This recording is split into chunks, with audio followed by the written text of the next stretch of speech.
It's just that they don't do it often enough, and that's why with these young kids coming up, we're doing this 4 times a year, and by then they can go to other tournaments. Mike Tyson walked into prison weighing 285 pounds. He walked back out a shredded 215-pound monster, and within one fight of stepping back into the ring, he was knocking opponents out in 89 seconds flat.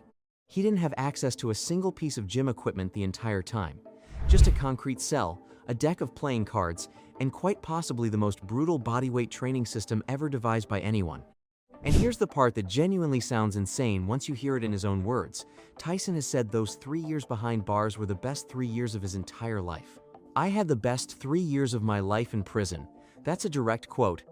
From 1992 to 1995, Mike Tyson served his sentence at Indiana State Prison. The boxing world had already written off his career as finished. Yet within a single year of release, he'd reclaimed the WBC heavyweight championship outright. So what exactly was he doing inside that cell? How did a prison sentence become the greatest training camp of his entire life? The daily grind behind bars. Here's what Tyson actually did, every single day, for 3 straight years, and once I lay this out, you might genuinely have trouble believing it. Every morning began with 8 to 9 miles of running around the prison yard. Rain or shine, snow or blistering heat, 0 rest days built into the schedule anywhere. But the real training, the part that actually built that terrifying physique, happened at night, alone, inside his cell. Picture an 8x1 0-foot concrete box, barely enough room to fully extend your arms. Most people locked into a space that small would lose their minds within weeks. Not Tyson. While every other inmate on his block slept, he didn't. Every single night, he put in 4 continuous hours of running in place, jumping, and stepping directly on the concrete floor.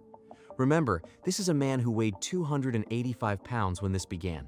That's the equivalent of a full-size refrigerator doing jumping jacks for 4 straight hours without stopping. He trained with such relentless intensity that he physically wore visible indentations into the concrete floor with his own feet. The prison guards reportedly couldn't wrap their heads around what they were watching. And that 4-hour block was just his cardio. The portion of his routine that actually built the raw mass and explosive power happened across circuits spread throughout the day, and this is exactly where most people start calling the whole story into question, because what Tyson accomplished using pure bodyweight training genuinely shouldn't have been possible on paper. Here's the piece most people miss. Tyson had something almost nobody training seriously ever has access to. Time. 16 hours a day with nothing else to do besides train, eat, and sleep. So he built a system around that reality, 10 separate circuits spread across the full day, each hitting a different combination of muscle groups: legs, chest, core, arms, and neck. And here's the detail that makes the whole thing harder to believe: he built every ounce of that mass and power without touching a single weight the entire time. The deck of cards method. Each of those 10 daily circuits took roughly 20 to 30 minutes to complete. Do that circuit once, and you'd already have a genuinely solid workout behind you. Do it 10 separate times across a single day, and by the time you're done, you've accumulated more total volume than most people manage across an entire week.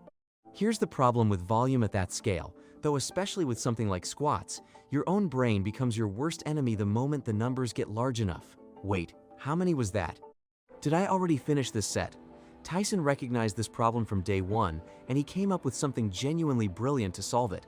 A method built entirely around 10 ordinary playing cards, designed so that losing count becomes essentially impossible. By the time you finish, you've completed exactly 100 repetitions, no more, no less. This exact method eventually spread through prisons all across America, then filtered out to fighters and athletes everywhere, going viral decades before the internet even existed. So let me walk you through the famous deck of cards method itself.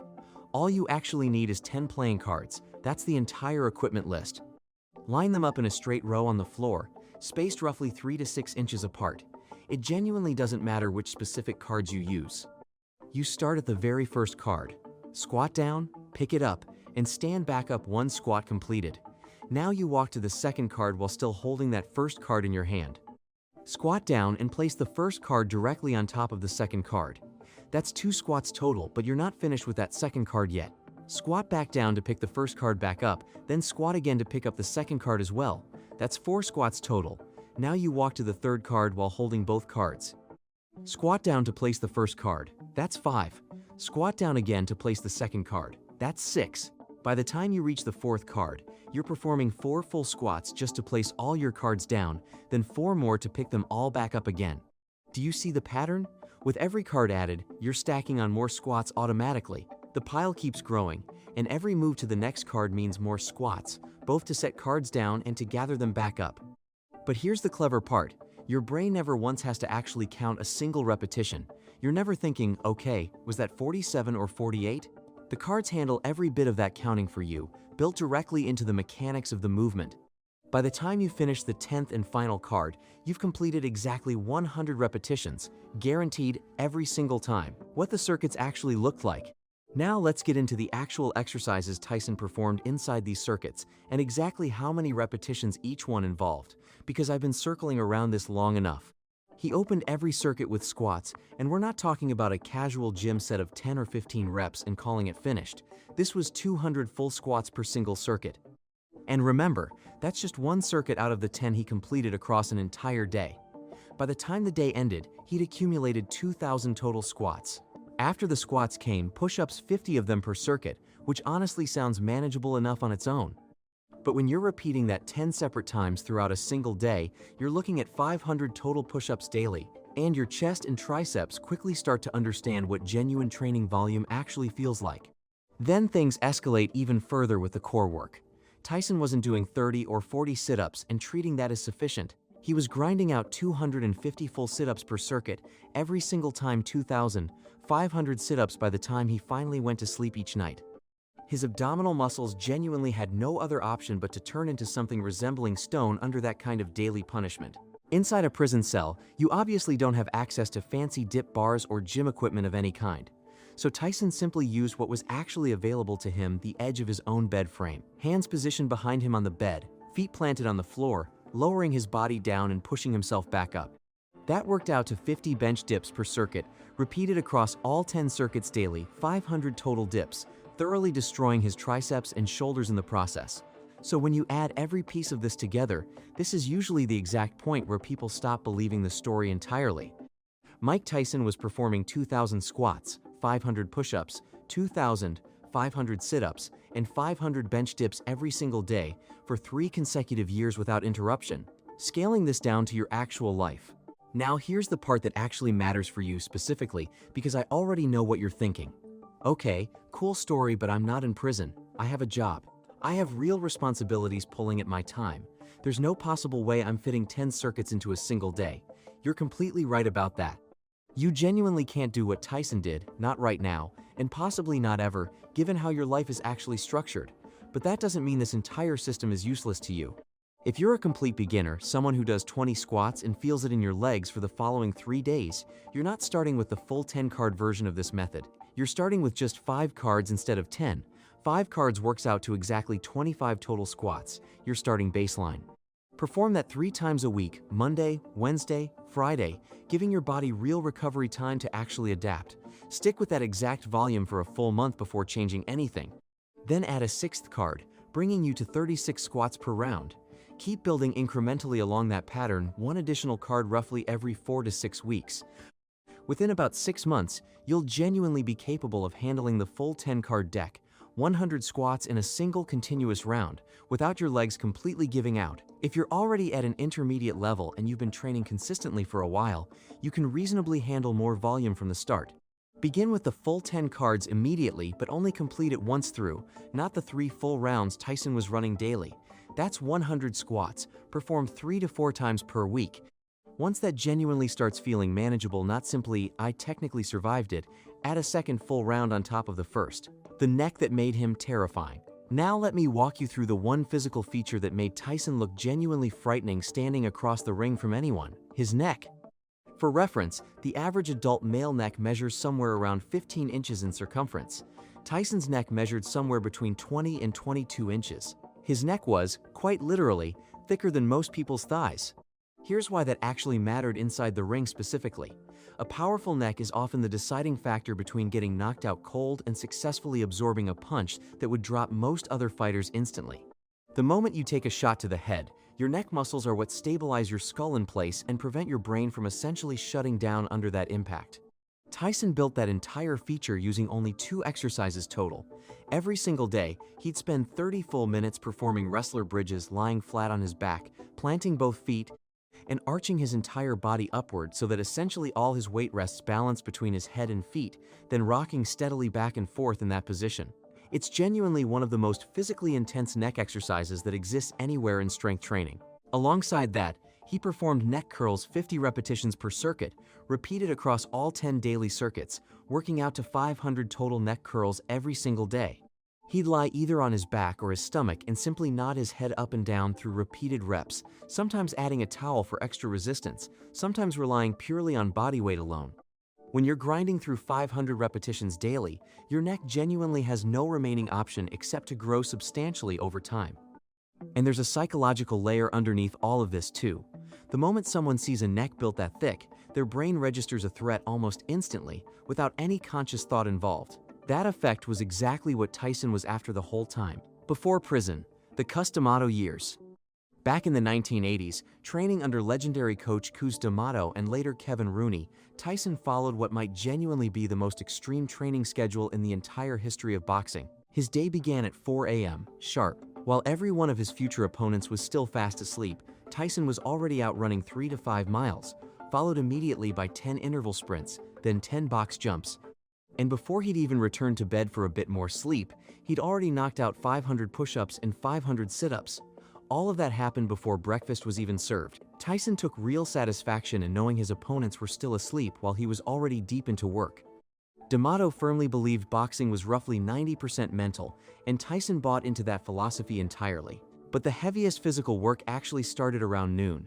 10 to 12 full rounds of genuinely full-contact sparring, performed without headgear, with fresh opponents rotated in every 2 rounds, specifically so they'd stay sharp while Tyson himself got progressively worn down. D'Amato's entire philosophy rejected the concept of practice fights altogether. To him, there were simply fights, full stop.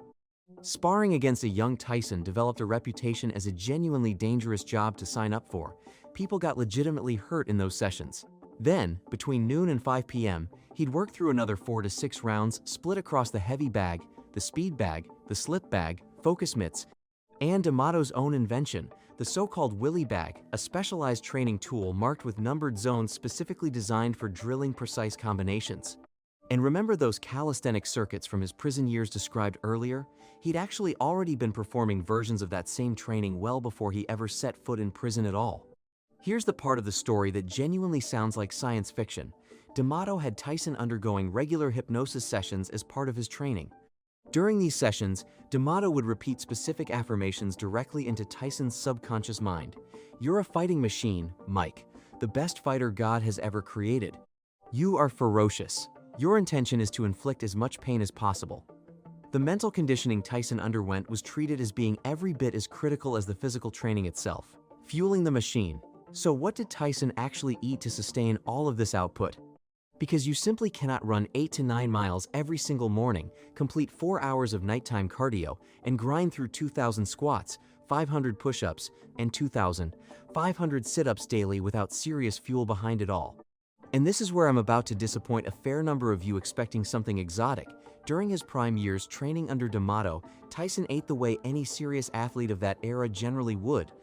Steak, chicken, milk, high protein to actively rebuild muscle tissue, paired with enough carbohydrates to fuel the sheer volume of training.